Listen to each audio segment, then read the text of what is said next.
आज का कुणास ठाऊक, पण आज प्रथमची तब्येत अजिबातच ठीक नव्हती. मी जेव्हा त्याला हातात घेतलं त्यावेळेस कळलं की याला इतका ताप आहे. अक्षरशः हाताला चटके बसत होते.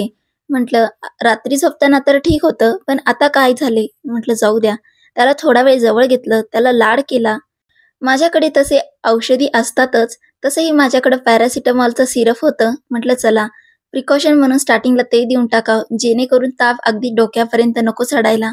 म्हणून खाली आल्यावर पहिले त्याला औषध दिलं, जेणेकरून जोपर्यंत आम्ही डॉक्टरांपर्यंत जात नाही तोपर्यंत ताप जो आहे तो कंट्रोलमध्ये असावा.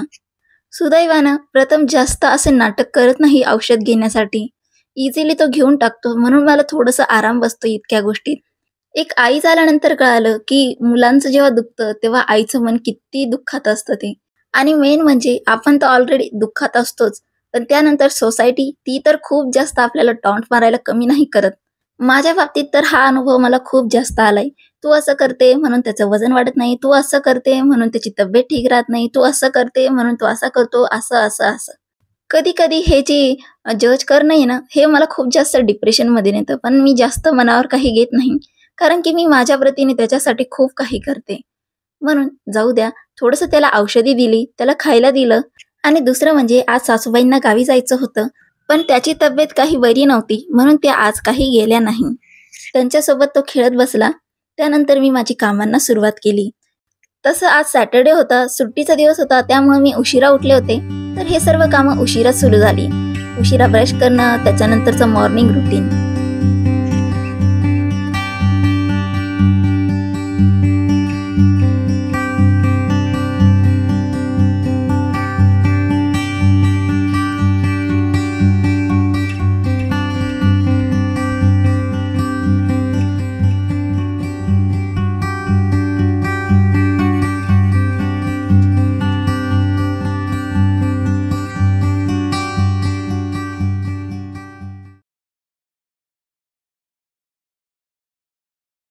माझं फ्रेश होण्यापर्यंत इथं 10 वाजले होते.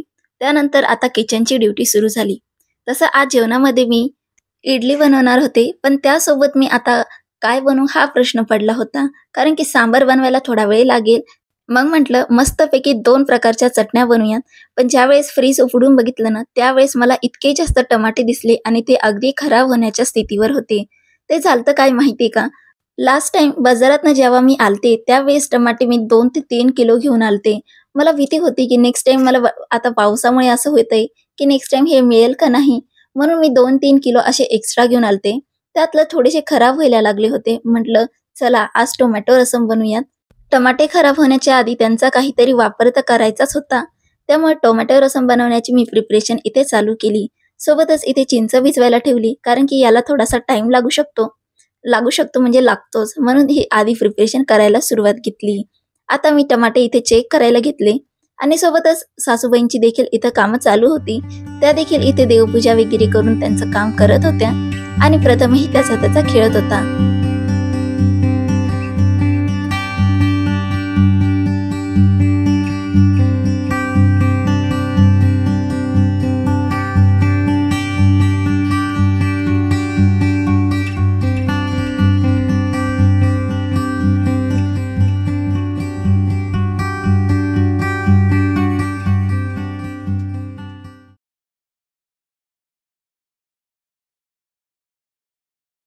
रसमची इथे प्रिपरेशन करता करता मी इथे ना रसममध्ये थोडीशी डाळ पण टाकत असते.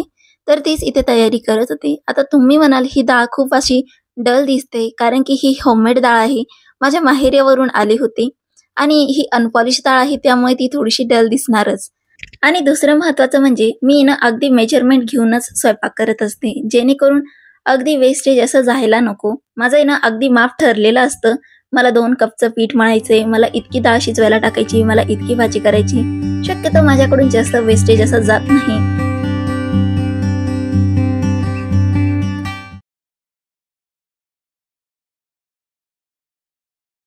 बाहेर मस्त असा रिमझिम असा पाऊस चालू होता. म्हटलं चला गरमागरम 1 कप चहा घेऊन टाकावा. त्यासाठी म्हटलं थोडंसं दूध वगैरे घेऊन यावं. त्यासाठी मी बाहेर पडले. अगदी इतकं छान वाटत होतं. मस्त असं वातावरण झालेलं होतं.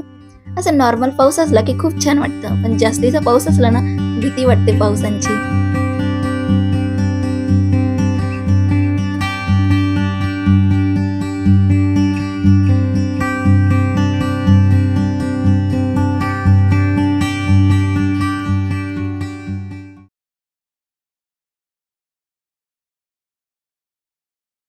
घरी आल्यानंतर मस्तपैकी आम्ही दोघींसाठी मी चहा ठेवला.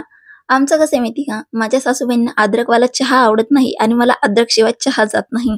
म्हणून आधी त्यांचा चहा केला, त्यानंतर मी माझा चहा केला. असं 2दा चहा करावा लागतो मला. अद्रक नसेल तर मी शक्यतो चहा घेतच नाही, कारण की मला तसा चहा आवडतच नाही. आणि महत्त्वाचं म्हणजे मी असं काही चहाप्रेमी अजिबात नाही. मी मूडनुसार असा चहा घेत असते आणि सीझननुसार चहा घेत असते. उन्हाळ्यात चहा बंद, पावसाळ्यात चहा चालू, थंडीमध्ये काळा चहा किंवा लेमन टी. अजून एक महत्त्वाचं तुम्हाला सांगते, मला चहा असा अगदी कोमट होईपर्यंत मी थंड झाल्यानंतर असा चहा घेत असते. गरम-गरम चहा मला सवय नाही, त्यामुळे खूप जास्त चटका बसतो. त्यामुळे गाळून ठेवल्यानंतर मी 5 मिनिटं चहा असाच ठेवून देते. म्हटलं चला बसण्यापेक्षा मी काहीतरी काढून घेते. आज मी मिनी इडली ट्राय करणार होते. तर मी हे जे मिनी इडलीचे स्टँड आहेत ना, हे मी स्टोअर करून ठेवले होते. जेव्हापासून मागवले तेव्हापासून ट्रायच केलं नव्हतं आणि मेन म्हणजे मी बनवलीच नव्हती इडली, म्हणून काही ट्राय करणं झालं नाही. आणि एक्स्ट्राचे असे भांडे असतात ना, जे की मला कधीमधी लागतात, ते अशा प्रकारच्या मोठ्या टिपमध्ये मी ठेवत असते. आणि हा टिप इतका मोठा आहे, की याच्यामध्ये मी प्यायचं पाणी जर भरलं, तर ते कमीत कमी मला 1 महिना आरामात जाईल. सॉरी इतका नाही, पण 2 आठवडे तर आरामात जाईल. त्यामुळं मी याच्यामध्ये इतकं पाणी वगैरे भरत नाही. याचा वापर मी शक्यतो जे भांडे आहेत, जे मला कधीमधी लागतात, ते स्टोअर करण्यासाठी मी याचा वापर करत असते. आता मी इथं भांडी काढून घेतली होती. ती व्यवस्थित अशी स्वच्छ करून मी धुवून घेतली आणि थोडा वेळ गप्पा मारत-मारत मी मस्त आरामात असा चहा एन्जॉय केला. चहा झाला, म्हटलं चला आता स्वयंपाकाची तयारीला लागूयात. इकडं माझी डाळ देखील शिजलेली होती. त्यामुळे पटकन आता मी रसमची तयारी करणार होते आणि लागल्या हाती रसम शिजवायला टाकलं की लगेचच मी इडली बनवायला घेणार होते.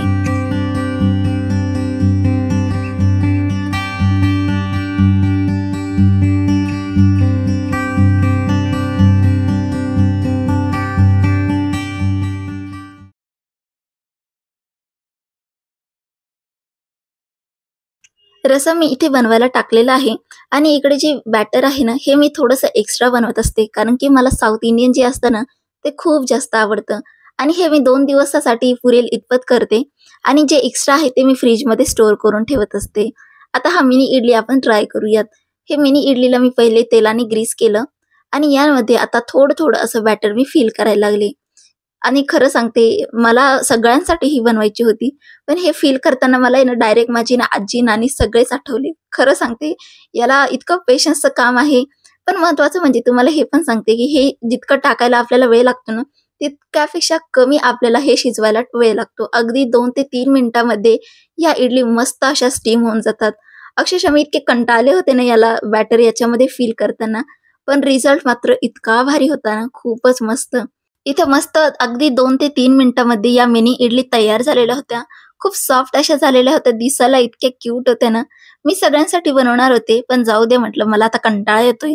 त्यामुळे मी बाकीच्यांसाठी रेग्युलर साइजच्या इडली बनवल्या आणि प्रथमसाठी मी थोडंसं वेगळं असं रस्सम बनवलं होतं फिक्कं आणि त्याला मी थोडंसं नाश्ता असा जेवायला देऊन टाकला. आता सध्या सासूबाई आहे, त्यामुळे मला त्याला जेवण घालायला अजिबात टाईम द्यावा लागत नाही. त्या त्याच्यासोबत बसून मस्तपैकी त्याला जेवू घालतात. इकडे मी माझी कामाला लागले. इकडं मी सगळ्यांसाठी मस्त इडली बनवली, रस्सम बनवला आणि आम्ही मस्त असं जेवायला बसलो. तुम्हाला जर रेसिपी जर हवी असेल ना, माझा अजून एक YouTubeचा चॅनल आहे बरं का. त्याच्यावरती तुम्ही नक्कीच व्हिजिट द्या. लागलंच तर मी तुम्हाला लिंक डिस्क्रिप्शनमध्ये देखील देते. आणि हो, सबस्क्राईब देखील करा बरं का.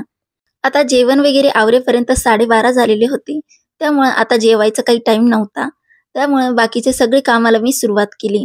बघू शकतात किचन खूप जास्त मेसी झालेलं होतं आणि जे उरलेलं इडलीचं बॅटर होतं, ते मी मस्तपैकी एअरटाईट कंटेनरमध्ये स्टोअर करते आणि हे जे बॅटर आहे ना, हे 2 दिवसामध्ये संपून जातं आणि 2 दिवसापर्यंत याची व्हॅलिडिटी पण असते. म्हणजे ते अजिबात खराब होत नाही.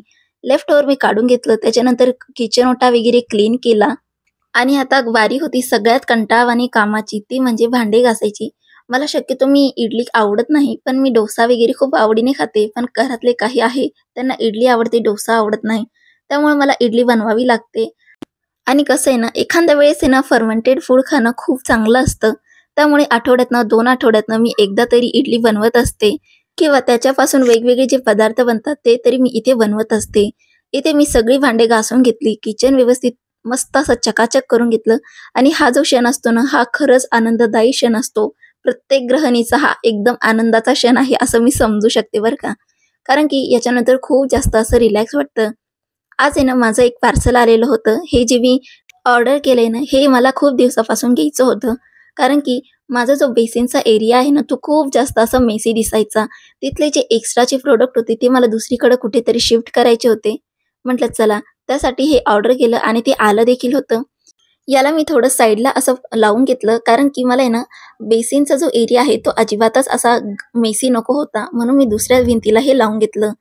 सोबतच मला आहे ना, हे मी जे होल्डर आहे ना, हे मी DMartमधून घेऊन आलते. खूप दिवसाचे घेऊन आलते, पण मी विसरले होते. हे मी टूथपेस्ट वगैरे स्टोअर करण्यासाठी आणलं होतं. तर तेही देखील आज मी लागल्या हाती करून घेतलं. आज मी फक्त हे जे स्टिक करून घेतले आणि याला आहे ना, मी दुसऱ्या दिवशी याला स्टोअर करणार आहे. जेणेकरून हे जे व्यवस्थित अशी भिंतीला स्टिक होऊन जावी आणि अजिबातच इथे निघू नाही. ते कसं आहे माहिती का, आमचं जे घर आहे ते रेंटल घर आहे. आम्ही इथे अजिबात ड्रिल मशीन वापरू शकत नाही. कारण की आम्हाला माहिती आहे, जर माझं घर असतं तर माझ्या घरात कोणी दुसरं असतं, त्याने जर आमच्या घरात असं ड्रिल वगैरे करून खराब केलं असतं तर वाईट वाटलं असतं मला. त्यामुळे ती जाणीव ठेवून मी या घरामध्ये आत्तापर्यंत अजिबात ड्रिलिंग मशीनचा वापर केलेला नाही. शक्यतो मी असे जे हुक असतात स्टिक ऑनचे हेच वापरत असते. आता लागल्या हाती मी हे जे फ्रीजवरचा जो मॅट होता ना, हा मागच्या व्लॉगमध्ये मी तुम्हाला शेअर केलता. पाऊस होता त्यामुळे तो वाळला नव्हता. त्यामुळे आज ते वाळलेला होता, तर तो देखील मी इथं क्लीन करून घेतला. लागल्या हाती माझ्याकडे खूप सारे स्पॅच्युलाज वगैरे आहे. हे देखील मी क्लीन करून घेतले. याच्यातनं जे मी वापरत नाही ते देखील मी इथं डिक्लटर करून घेतले. मी वेगवेगळे स्पॅच्युलाज आणि जे दैनंदिन वापरण्याच्या ज्या गोष्टी असतात त्या वेगवेगळ्या इथे ऑर्गनाइज करून ठेवत असते. थोडं घरामध्ये स्पेस कमी आहे, म्हणून फ्रीजचा वरचा जो भाग आहे तो मी इथे वापरत असते. आता इथे माझं सर्व किचन असं आवरून झालेलं आहे. प्रथमला दवाखान्यात न्यायचं होतं, पण तो झोपी गेलेला होता त्यामुळे आम्हाला काही जाता आलं नाही. त्याचा ताप काही उतरत नव्हता, म्हणजे उतरून तो परत चढत होता असं होता. त्यामुळे म्हटलं की तो आता उठेल ना, की आम्ही पहिले त्याला हॉस्पिटलमध्ये नेऊयात. तेच डिस्कशन आमचं इथं चालू होतं, कारण की माझ्या मिस्टरांना देखील आज सुट्टी होती. तर असाच आमचा आजचा दिवस गेला. तर कसा वाटला व्हिडिओ मंडळी, मला नक्की सांगा कमेंट करून आणि पुन्हा भेटूया अशाच नवीन इंटरेस्टिंग व्हिडिओसह. चला तर मग पुन्हा भेटूया. Bye bye.